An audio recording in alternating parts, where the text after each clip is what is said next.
याला दुसरा काही मार्गच नाही, फसवणूकच म्हणलं जातं. किती दिवस फसवणूक करणार तुम्ही? तुम्ही आधी सूचना काढली आणि आता तिची अंमलबजावणी नाही करणार, हे कुठं शक्य आहे? आधी सूचना काढलीच कशाला? सरकारी का कोणी तुम्ही? आधी सूचना तुम्हीच काढता आणि अंमलबजावणी तुम्हीच करणार नाही, मग आधी सूचना काढली कशाला? हे जर आरक्षण तुम्हाला द्यायचं होतं तर काढलीच कशाला? ही मागणी हाय कोणाची? कोणत्याच मराठीची नाहीये. मग आता पुढे काय? उद्या आंदोलनाची दिशा ठरवणार. जर यांनी आज संध्याकाळपर्यंत त्या अधिवेशनात सगळ्या स्वरांची चर्चा करून अंमलबजावणीची जर घोषणा नाही केली तर उद्यापासून आंदोलनाची दिशा ठरणार आहे आमची. आम्ही मागं हटत नाहीत मराठी. आता पण 10% मिळतंय हे काहीतरी पदरात पडतंय असं वाटत नाही का?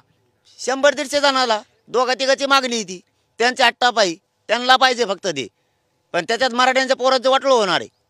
ते जर आरक्षण टिकलं नाही तर पुन्हा मराठ्यांचे पोरं जसे मागे ECBCचं रद्द झालं, 4 वर्ष आंदोलन केले, असेच पुढं 5-7 वर्ष आंदोलनं करायची. म्हणजे नुसत्या आंदोलनातच वय निघून जाणार. त्यांना नोकऱ्यांचे अधिकारी होणार का वा?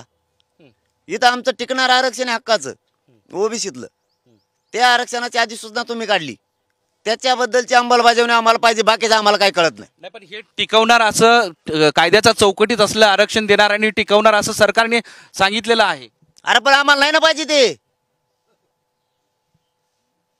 ज्या जमिनीचा 7/12 नाही तू कसं काय टिकणार?